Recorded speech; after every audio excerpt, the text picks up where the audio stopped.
إن الحمد لله والصلاة والسلام على رسول الله أما بعد فقد قال الله تعالى في كلامه المجيد والفرقان الحميد أعوذ بالله من الشيطان الرجيم بسم الله الرحمن الرحيم وقضى ربك ألا تعبدوا إلا إياه وبالوالدين إحسانا إلى آخر الآية. وقال رسول الله صلى الله عليه وسلم الجنة تحت أقدام الأمهات أو كما قال عليه الصلاة والسلام. سبحانك لا علم لنا إلا ما علمتنا إنك أنت العليم الحكيم. رب اشرح لي صدري ويسر لي أمري واحلل عقدة من لساني يفقه قولي. কোন জমিনের মাটি আমার হবে গোরস্থান, কোন জমিনের মাটি আমার হবে গোরস্থান। কাদের চোখের জলে আমি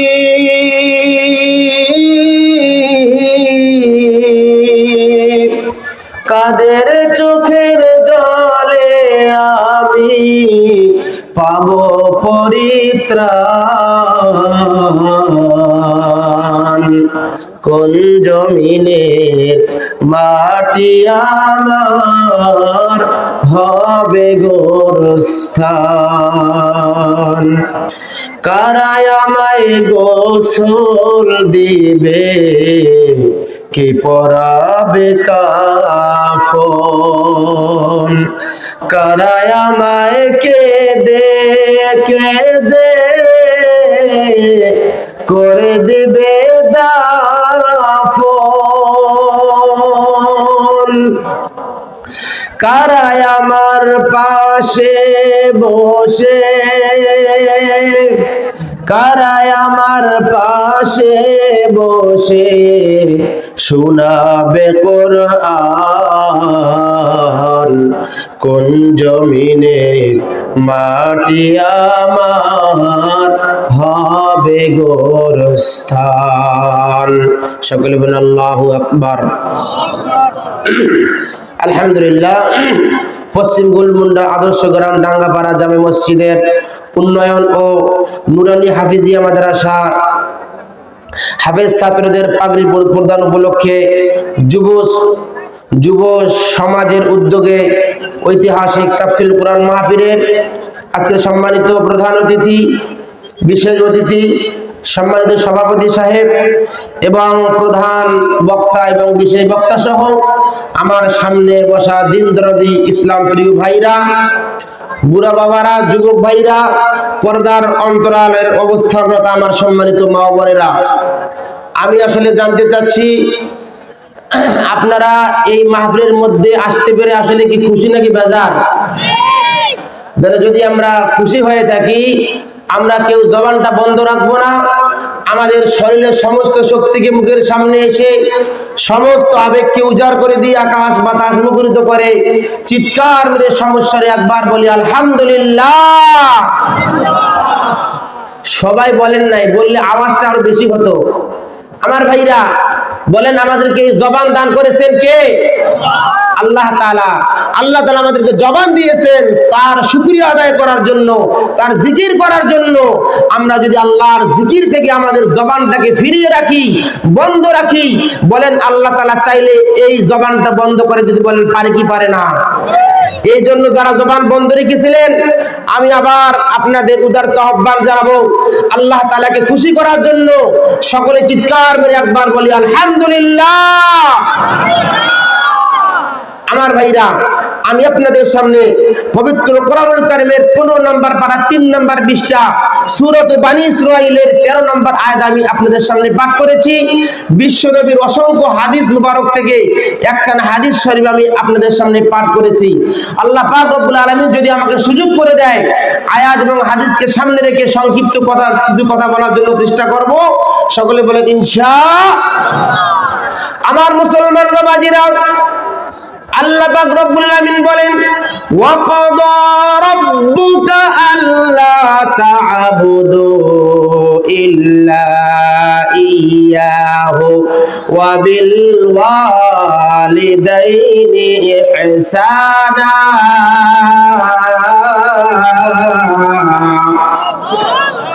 আল্লাহ পাক রব্বুল আলামিন বলেন ওয়া ক্বাদা রাব্বুকা, ও দুনিয়ার মানুষ, তোমাদের রব এই ফয়সালা করে দিয়েছেন, সিদ্ধান্ত দিয়ে দিয়েছেন আল্লাহ তা'বুদু, যে তোমরা আর কারো ইবাদত করবে না, ইল্লা ইয়া, কেবলমাত্র ইবাদত করতে হবে আল্লাহ তাআলা। বলেন ইবাদত আমরা কার করব? আল্লাহ তাআলা বলে আল্লাহ তাআলা ছাড়া আর কারো ইবাদত করা যাবে না। 2 নম্বর আল্লাহ পাক রব্বুল আমিন বলেন ওয়া বিল ওয়ালিদাইনি ইহসানা।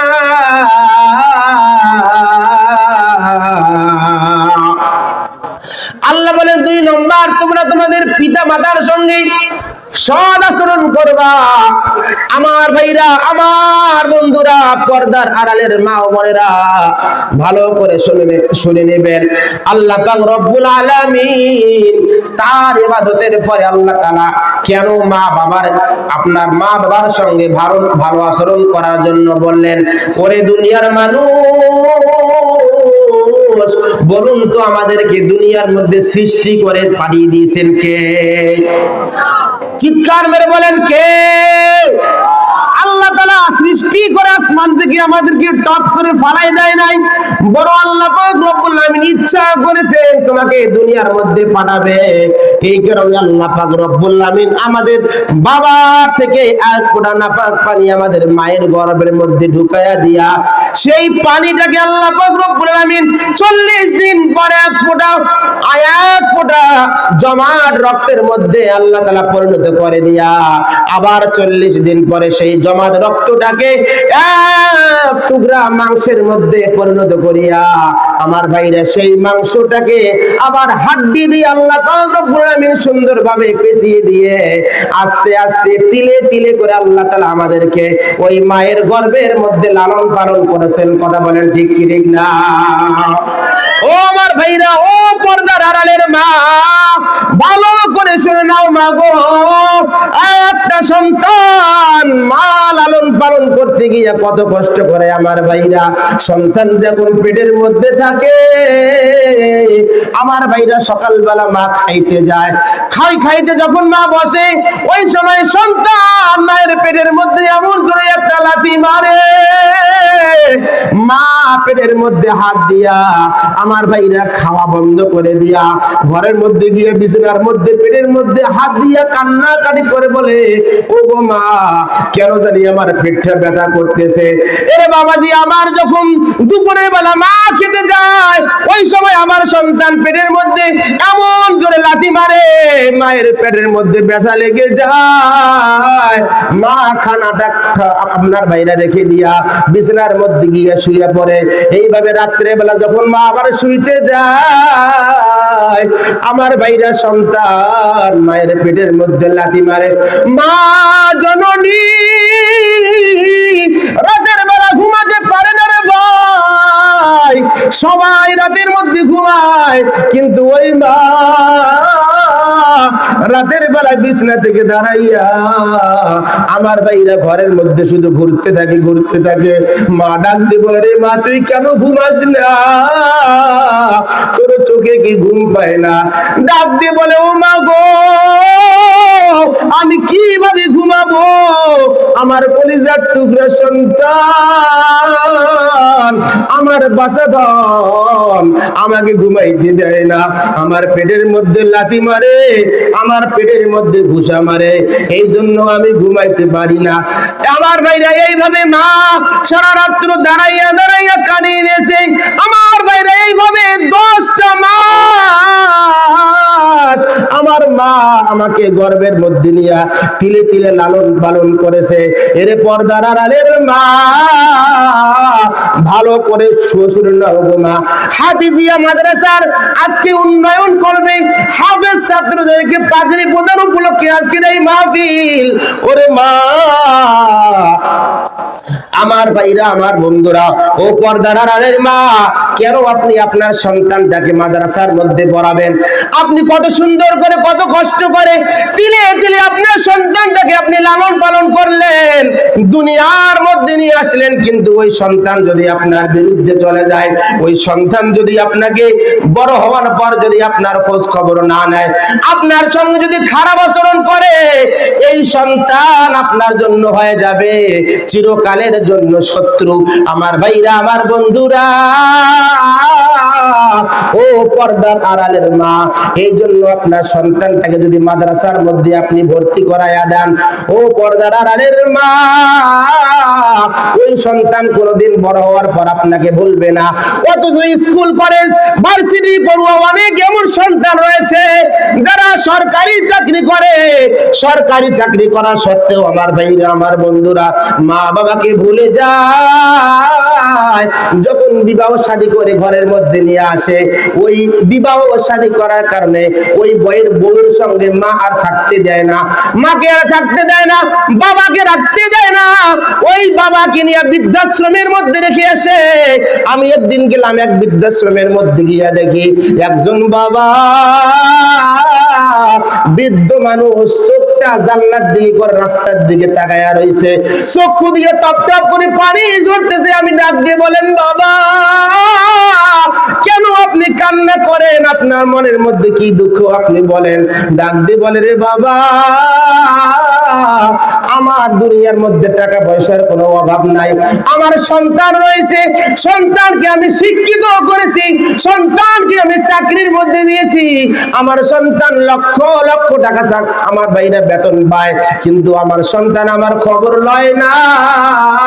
আমি জান্নাত দিকে তাকাইয়া রাস্তার দিকে তাকাই থাকি, দেখি না আমার সন্তান কখন আমার খবর নেওয়ার জন্য আসে।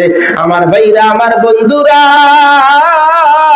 যদি আপনি আপনার সন্তানটাকে মাদ্রাসার মধ্যে দেন, তাহলে অবশ্যই অবশ্যই আপনার সন্তান আপনাকে বৃদ্ধাশ্রমের মধ্যে দিবে না, বরং আপনার জন্য আপনি যখন দুনিয়া ছেড়ে বিদায় নিয়ে অন্ধকার কবরে চলে যাবেন, ওই সন্তান আপনার কবরের পাশে গিয়া দুখানা হাত তুলিয়া আল্লাহ তাআলার কাছে দোয়া করে বলবে, ও আমার মালিক, ও আমার আল্লাহ, আমার মা বাবা আজকে দুনিয়ার মধ্যে বেঁচে নাই, এই মা বাবার কারণে আমি আলেম হয়েছি, হাফেজ হয়েছি, কাজে এই মা বাবাকে আল্লাহ তুমি মাফ করে দাও। আমার ভাইরা বলুন তো, ওই মা বাবাকে আল্লাহ তাআলা মাফ করবে কি করবে না?